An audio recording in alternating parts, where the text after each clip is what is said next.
have felt it. That persistent sensation in the pit of your stomach that something is fundamentally wrong with the world. I'm not talking about politics, economics, or the news that bombards your mind every day. I'm talking about something deeper, a splinter in your mind.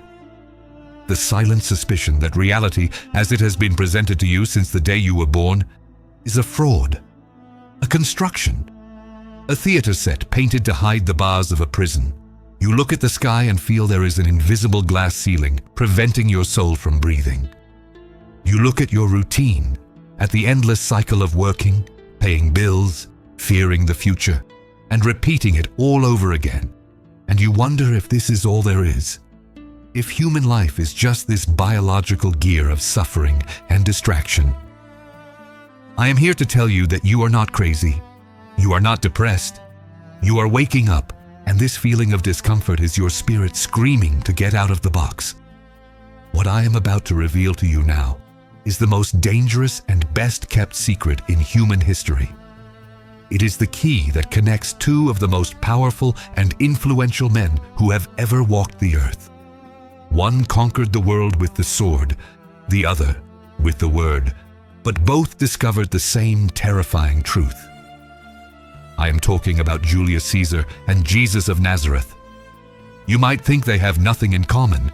One was a Roman general, a ruthless politician, a man of war. The other was a carpenter, a mystic, a man of peace. But pay close attention now, because what official history has hidden from you is that both saw the same illusion. Both understood the mechanism of the Matrix long before science fiction dreamed of that term. They understood the existence of the Demiurge.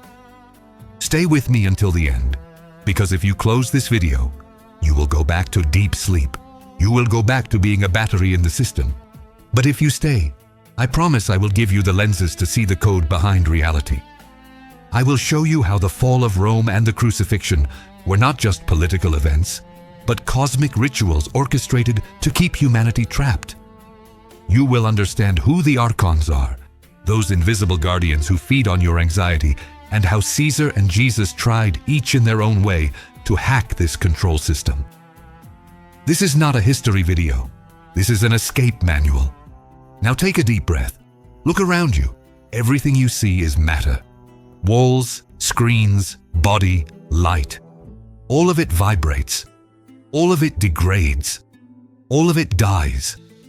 Why would a perfect God, a creator of infinite love, create a world based on predation? Where for one to live, another must die. Where disease, old age, and pain are absolute guarantees. The answer that institutions do not want you to know is that this world was not created by the true God. This world is the work of an inferior artisan, an imposter.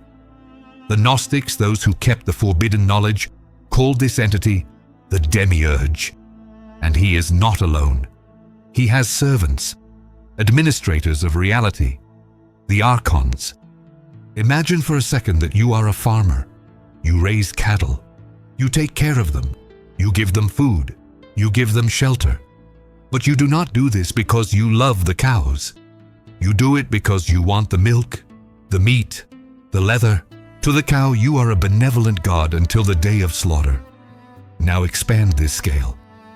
Imagine that humanity is the cattle. And what do we produce? We do not produce milk. We produce energy, emotion, vibration. When you feel fear, when you feel hate, when you despair over the loss of a love or the lack of money, you are emitting a specific frequency, a dense energy, and someone or something is feeding on it. That is why the world is designed to be chaotic. That is why peace never lasts. Peace does not feed the archons. Conflict feeds them. Insatiable desire feeds them. The illusion of separation feeds them. Julius Caesar realized this on the battlefield. Jesus realized this in the desert. And now you are realizing it in front of your screen. Let us talk about the grand architect of this illusion. The Demiurge is described in ancient secret traditions as a blind god.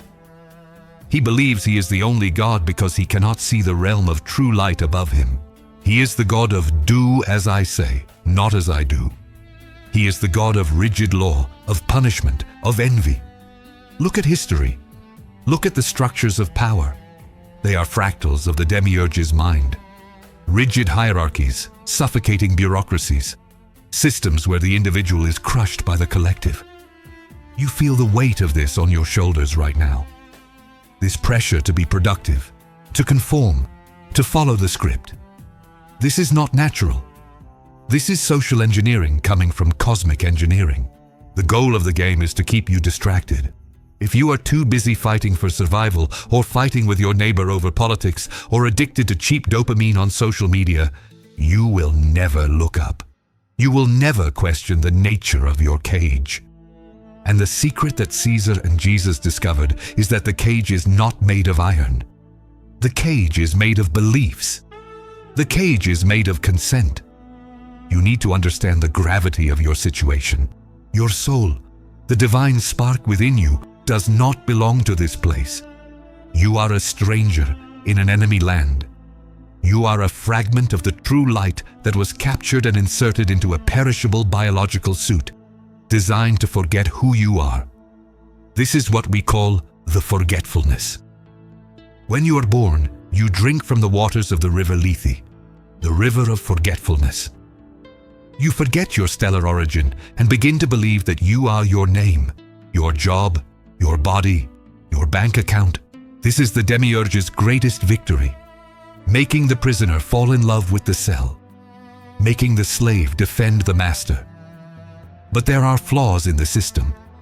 There are moments like now when the programming fails. There are moments of déjà vu, moments of deep intuition, dreams that seem more real than waking life. These are your true eyes opening for a fraction of a second. And that is exactly what the archons try to suppress at all costs. They use fear as the primary tool of containment. Fear of death, fear of scarcity, fear of judgment. Now think of Julius Caesar. History tells us he was an ambitious man who destroyed the Roman Republic. But what if I told you that the Roman Republic at that time was already a perfect manifestation of archontic control? A corrupt system where an elite of senators manipulated the masses to maintain power, sucking the vitality from the people. Caesar was not just a politician. He was an initiate in the mysteries. He understood that true power does not come from following the rules of the system, but from breaking them. When Caesar crossed the Rubicon, he was not just crossing a geographical river. He was crossing a metaphysical line. He was saying no to the laws imposed by the administrators of human reality. He declared that the die, or fate, was cast. He placed himself as an avatar of change, a force of chaos necessary to break the stagnation of that control matrix. He saw that the system was a sham and decided that if someone was going to control the game, it would be him, a God-man, and not the invisible bureaucrats in the shadows. He tried to centralize power to, paradoxically, break the wheel of incessant corruption. But the system reacted. The system always reacts. The archons used their pawns, the senators, the good men, to eliminate him. The 23 stab wounds were not just a political assassination. They were a sacrificial ritual to restore the order of the Demiurge. And then, a few decades later, Jesus appears in a dusty province of the same empire that Caesar forged. But Jesus' approach was different. If Caesar tried to dominate matter, Jesus came to liberate the spirit. He looked at the religious laws of the time, laws that said, do not do this, do not eat that, pay the tithe, sacrifice the animal, and he saw the signature of the Demiurge. He saw that the law did not serve to free man, but to blame him, to keep him in a perpetual state of karmic debt. Jesus said, "My kingdom is not of this world." Have you ever stopped to think about what that really means? He was not talking about a place in the clouds. He was saying, I do not operate under the operating system of this false reality. He was saying that the prince of this world, one of the names for the Demiurge, had no power over him. Jesus came to teach gnosis, direct knowledge. Not blind faith, but the knowledge that you and the true Father are one. That you do not need intermediaries. That the stone temple is a fraud, and that the true temple is your consciousness. Notice the connection. Caesar challenged the temporal authority of the archons. Jesus challenged the spiritual authority of the archons. Both were betrayed. Both were killed publicly. Both became symbols that the system later tried to co-opt and distort. The system took Caesar and turned him into a title for tyrants. The system took Jesus and turned his message of radical liberation into an institutionalized religion that often replicated exactly the control structures he came to destroy. This is what the archons do. They do not create anything. They copy. They invert. They take the truth and turn it into a palatable lie. They take your search for freedom and sell it back to you as a product. You want to be free? Buy this car. You want to be happy? Take this medicine. You want to be saved? Follow this doctrine and do not ask questions. But you are asking questions, and that is why you are here. The call you feel is ancient. It is the memory from before you were born. The ancients called this anamnesis, the recollection of lost truth. You need to understand that the Demiurge operates through duality, good and evil, light and shadow, left and right, us and them. As long as you are trapped choosing a side within the illusion, you are still in the illusion.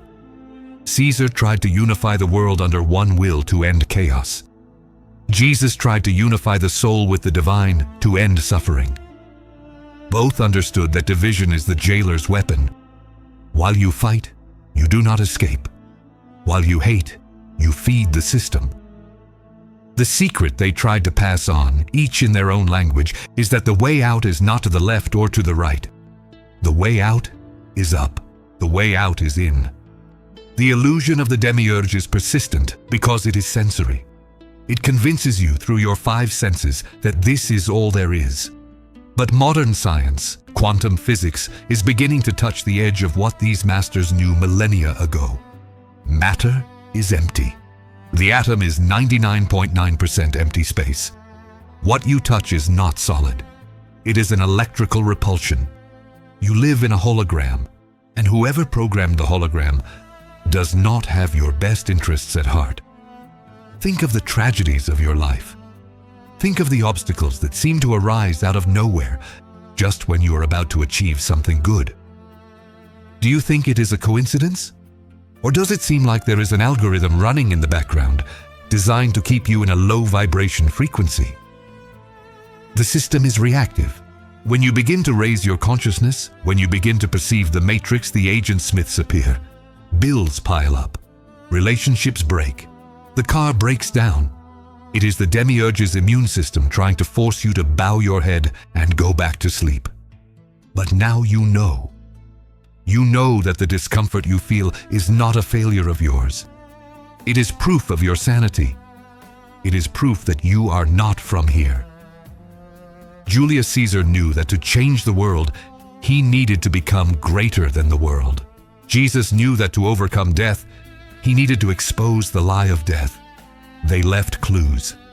Clues hidden in monuments, in apocryphal texts, in metaphors that most people read literally, missing all the hidden meaning. In the next few minutes of this series, we are going to decode these clues. We are going to dive deep into the rabbit hole. I will show you how the structure of the Roman Empire was designed to mirror the hierarchy of the false heavens. I will show you what Jesus really said to his closest disciples. Teachings that were burned and forbidden for centuries. You are standing before a choice now. It is the same choice Neo had. The blue pill or the red pill. You can stop this video, pretend it was just an interesting story, and go back to your programmed life. Go back to serving the Demiurge. Or you can accept that reality is much stranger and more terrifying than you imagined and decide that you want to know how far the rabbit hole goes. If you chose the truth, then prepare yourself. Because what you learned about history, religion, and about yourself is about to crumble. The illusion is strong, but the truth is a sword that cuts through any veil. And the first thing you need to do to use this sword is to recognize who the enemy is. The enemy is not your neighbor. The enemy is not the politician from the other party. The enemy is imposed ignorance. The enemy is the sleep of consciousness. The Demiurge counts on your sleep. Caesar and Jesus tried to wake us up, and the question that remains is, will you continue to sleep while they drain your soul, or will you take command of your own mind? The journey out of Plato's cave begins now. You have come this far because you feel that something is wrong with reality. It is not just a passing feeling. It is a splinter in your mind that does not let you sleep in peace. We talked about how Julius Caesar saw the lines of code in politics, and how Jesus saw the flaws in the matrix of religion and matter. But knowing the story is not enough. Knowing that a prison exists does not free you from it. You need the key. You need the practical method. What I am going to give you now is the real application of Gnosis. It is the secret that separates the rulers from the ruled, the creators from the non-playable characters. Prepare yourself, because once you hear this, there is no going back to sleep. Look at your life now. Look at your debts, at your broken relationships, at the anxiety that tightens your chest when the phone rings. You think this is real. The Demiurge, the architect of this illusion, designed this system to look solid, to look inescapable. He feeds on your emotional reaction. Every time you feel fear, every time you feel anger at the news, every time you feel inferior seeing someone's perfect life on Instagram, you are sending energy to the system. You are feeding the beast. Caesar understood this on the battlefield. When he was outnumbered, he did not feel fear. He felt curiosity. He rewrote the script of the battle in real time because he knew that reality is malleable for those with an unbreakable will. Jesus understood this before Pilate. He did not defend his life because he knew that physical life was just a suit, a temporary avatar. Their power came from detachment. And here is the first practical step for your awakening. Radical detachment.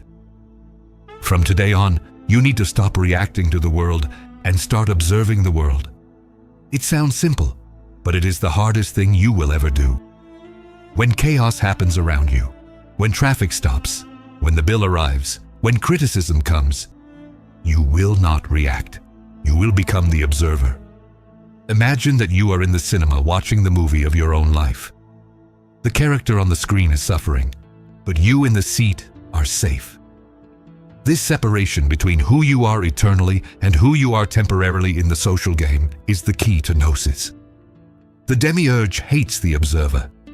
The system hates silence. It wants noise. It wants your indignation. When you deny the emotional reaction, you cut off the system's energy supply. You become invisible to the traps of the matrix. Now let us go deeper. Let us talk about the manifestation of will. Caesar did not cross the Rubicon hoping to win. He crossed knowing he had already won. The die is cast, he said. But he was not talking about luck or fate. He was talking about creating a new future. Jesus did not walk on water hoping not to sink. He knew that the water and the body were made of the same illusory substance. For you to apply this, you need to understand that your mind is the projector of your reality. Most people live in a negative feedback loop. They look at the empty bank account, feel fear, and the fear projects more scarcity. It is a vicious cycle designed to keep you a slave. To break the cycle, you need to ignore the physical senses. That is what faith really means. It is not believing in an old man in the sky. It is believing in your ability to impose your will on matter. You must start living from the end. You do not chase success.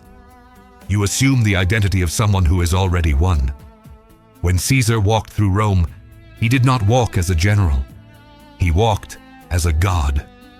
His posture, His voice, his energy forced reality to bend.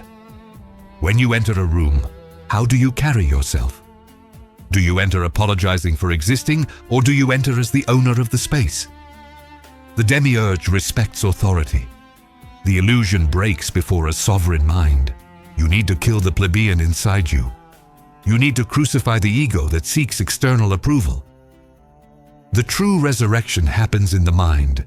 It is waking up in the morning and deciding who you are without asking permission from society, from your parents, or from your past. The past is another tool of control. The Demiurge uses guilt to trap you in yesterday and fear to trap you in tomorrow. But Gnosis teaches that only the now exists. The eternal now.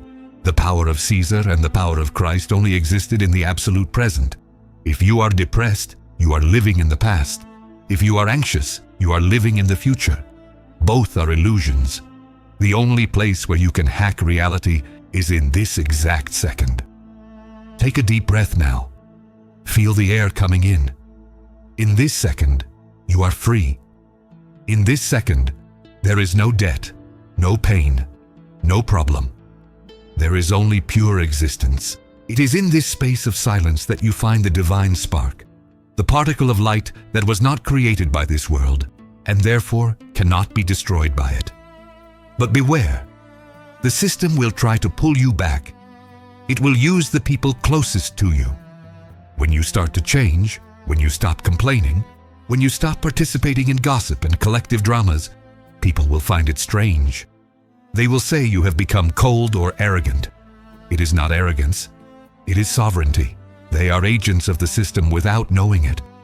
They are sleeping, and their sleep demands that you sleep too. Jesus said to let the dead bury their dead. This sounds harsh, but it is the purest metaphysical truth. You cannot save those who love their own chains. You need to move forward. You need to climb the mountain alone. And what do you find at the top? What happens when you finally see through the illusion? You realize there is nothing to fear. Death is a lie. Failure is a lie. Scarcity is a lie. All of these are scenarios painted on the walls of your cell so that you never try the bars. When you realize that you are immortal, that your consciousness precedes your birth and will succeed your death, you become dangerous. A man without fear is a man who cannot be controlled. That is why they killed Caesar. That is why they killed Jesus. The system does not tolerate free men, but they made a mistake. By trying to put out the light, they only spread it, and today, that light is in you. You have the ability to alter probability. Quantum physics today calls this the observer effect, but the ancients called it magic or miracle. It is the same thing. It is consciousness collapsing the wave function. It is you choosing which version of reality you want to experience. Do you want to be the victim? The system has a script ready for you, full of drama and suffering. Do you want to be the emperor? The script is blank, waiting for your pen, but you need to have the courage to pick up the pen. No one is going to give you permission. No one is going to give you a certificate of awakening. You need to self-proclaim. You need to crown yourself, just as Napoleon did millennia later, inspired by Caesar. The final secret they do not want you to know is that the Demiurge is afraid of you. He is a parasite, and the parasite needs the host. You do not need him. He needs your attention, your validation. Without you, his world of illusion crumbles. You are the energy source. You are the generator. When you withdraw your attention from manufactured wars, from manipulated economic crises, from artificial political divisions, their power evaporates. Spiritual warfare is not fought with weapons. It is fought with focus. Where you place your focus is what grows. If you focus on disease, it grows. If you focus on prosperity, it grows. It sounds like cheap self-help, but it is the fundamental law of the holographic universe. So what is your next step? What are you going to do when this video ends? Are you going to go back to the infinite feed of distractions? Are you going to turn on the television and let them program your fear? Or are you going to turn everything off, sit in silence, and face the abyss within yourself until the abyss blinks first? Gnosis is a lonely path, but it is the only path that leads out of the labyrinth. Julius Caesar showed that a man can shape history. Jesus showed that a man can overcome death. You are made of the same material as they are. The same consciousness that looked through Caesar's eyes is looking through your eyes now. It is not a metaphor. It is a biological and spiritual reality. You have an empire to build, and I'm not just talking about money, although money comes as a natural consequence of your sovereignty. I'm talking about a mental empire, a fortress where no external lie can enter. You need to shield your mind. The world is going to get increasingly chaotic. The Demiurge will increase the pressure because he knows he is losing control. More distractions, more fear, more noise. If you do not have a strong center of gravity, you will be swept away. But if you are firm in your truth, if you have awakened the divine spark, you will be like the rock in the middle of the storm. The waves break on the rock. The rock does not break on the waves. The time has come to make your choice. The blue pill or the red pill was never just a movie scene. It was an ultimatum. You can close this video and pretend none of this makes sense. You can go back to your comfortable and anesthetized routine. But deep down, you will always know. You will know that you had the chance to see the truth and turned your face away. Or you can accept the call. You can accept that it is your responsibility and yours alone to create the life you desire. There are no saviors coming from the sky in ships or chariots. The savior is you. The second coming of Christ is the awakening of Christ consciousness within your own mind. The new Rome is the empire you build around you. Do not waste this knowledge. Information without action is just mental entertainment, and the Demiurge loves that. Action is what counts. Massive and directed action. Change your routine. Change your companions. Change what you consume. Stop eating emotional junk. Nourish your mind with power, with history, with strategy. Become obsessed with your own potential. They call it madness. We call it greatness. If you felt the weight of these words, if something vibrated inside your chest that had not vibrated for a long time, it is because your soul recognized the truth. The signal has been given. The door is unlocked, but you are the one who has to push the handle. We are building a legion, not of soldiers, but of the awakened, of men and women who refuse the illusion and demand the real. If you want to go beyond theory, if you want the exact tools to reprogram your mind and dominate your reality like the great masters of history, the path continues. Do not let the flame go out. The system will try to distract you in the next 5 minutes. Do not let it. Maintain this state of alert. Make the decision now. Click the button below or access the link in the bio. Join our order. Hidden knowledge is not for everyone. It is only for those who have ears to hear. Did you hear? Then prove it. Your new life begins with a click. The crossing of the Rubicon is now. We will see you on the other side of the illusion.